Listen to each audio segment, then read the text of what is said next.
Hey y'all, welcome to Brighten My Life, a channel where we are turning our messes into messages. If you have found your way here, it's probably because you are also ready to shift your mindset to heal from the inside out and to create a life rooted in authenticity, purpose, and wholeness. If you have ever thought, that's it, I quit, I'm just not cut out for this, or if you've thought, why even try, because I always just fail at everything, well, first of all, you're not alone, but let's talk about why that couldn't be further from the truth.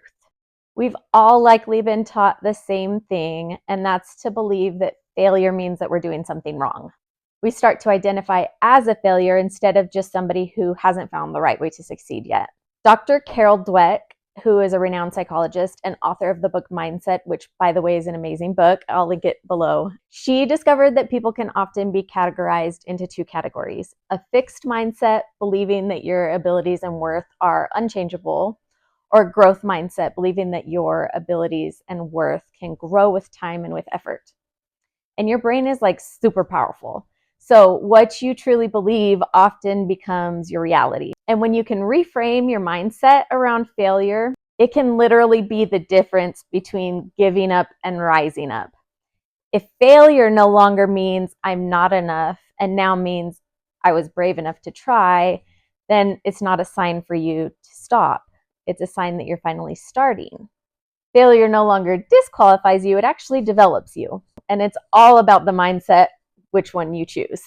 So I personally have failed a lot in my life, very publicly, very painfully, and more than once, more than like 20 million times. I've launched businesses I was really excited about. I posted about them, been very public about them, only to quietly just tuck them away and let them fade off when things didn't take off. Not because they weren't good ideas, but because often I gave up on myself a little bit too soon.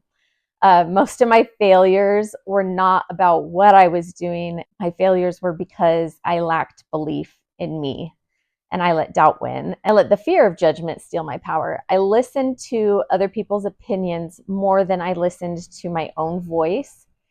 And that really stopped me more than anything else ever did. Once you let that doubt inside of your head, it just starts marinating and it creeps into all the little cracks and crevices until this dark cloud just encompasses your whole mind. But eventually I did realize that maybe I shouldn't be learning the hard way. Maybe I needed a little bit of education. So I really got curious about the mind and psychology, and I started studying how we think and how we grow and how we can rewrite the stories that we tell ourselves. And I got really deep into it. And I actually became a neurolinguistic practitioner and got my life coaching license. And it kind of led me down a really cool path. And I created this series, which is a 7-video series for you guys on the limiting beliefs around fear and failure. One thing about failure is that it's a totally universal experience. We have all failed. Even those perfect looking Instagram moms and those like super put together YouTube business people, everybody's failed. They've just learned how to use the messy parts and the failures to project themselves forward. So you're not alone in failure. You're not the first one. Oprah Winfrey, she was fired from her first TV job, being told that she was unfit for television. Now she's a billionaire who's built an empire on connection and authenticity. She actually said that failure is just life trying to move you in another direction. Walt Disney, he was fired from a newspaper job, being told that he lacked creativity. And his first company actually went bankrupt. Now his name defines entire generations of imagination and creativity. J.K. Rowling wrote Harry Potter as a broke single mom. She was actually rejected by 12 different publishers. She said that hitting rock bottom was actually the foundation that rebuilt her life. And Michael Jordan, cut from the high school basketball team. I bet that they regretted that. He said that he failed over and over and over again, and that's why he was able to succeed. Their success wasn't in spite of their failure. Their success was because of their failure. Failure is actually a really important, necessary part of the becoming process. So here's the reframe for you. What if your failure isn't the thing that's stopping you? What if it's actually the thing that's preparing you?